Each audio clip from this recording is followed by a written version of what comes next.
Hi friends, in this video I will show you how you can clear cache and cookies in Google Chrome web browser. So let's get started. For that open Google Chrome. After that click on three dots, scroll down till you see settings, click on settings. Now on the left hand side you will see privacy and security, click on it.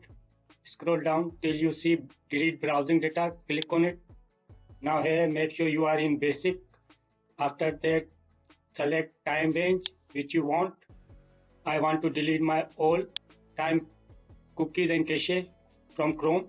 Untick download browsing history, password autofill, site setting.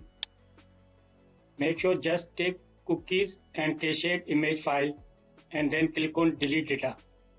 This will clear all the cache and cookie from Chrome browser. If you find my video helpful, then do subscribe, like, comment. Thanks for watching.